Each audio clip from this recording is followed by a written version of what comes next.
There are high expectations in our society. We do not teach enough in our education system about democracy, about the role of members of parliament, or the role of elected officials or public who devote their life to public service.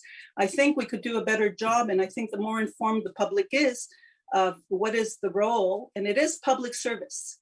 I don't say politics, I say public service.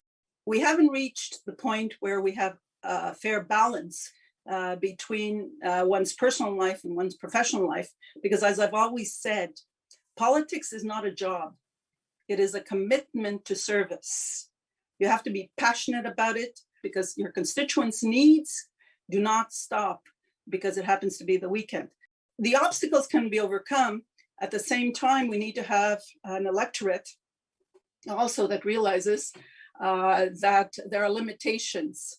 What we have to do, I think, is encourage, as Equal Voice does, encourage, train, educate women in terms of telling them the importance of running for office. I think the more women that run for office, the more we will all and get elected, the more we will be able to also change the culture that exists in the House of Commons.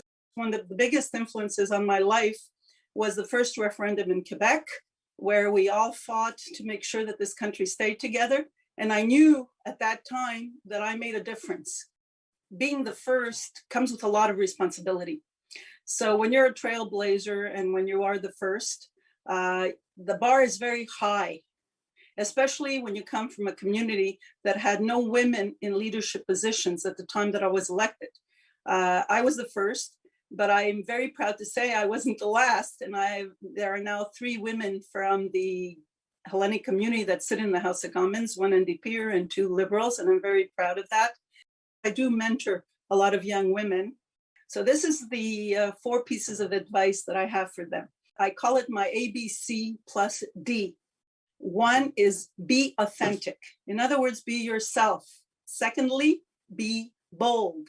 Speak about your values, speak about your passions, and do it boldly. C, you need to be compassionate as a member of parliament because you are really dealing with people's problems, but at the same time, be compassionate in terms of your colleagues in the House of Commons. Members of parliament from other political parties are not your enemies, and they have good ideas. So be compassionate. The plus is dare to challenge. Dare to challenge what exists at the moment, because great ideas come from people who challenge, who are trailblazers. So those are my ABC plus D for all the young women who are contemplating entering politics.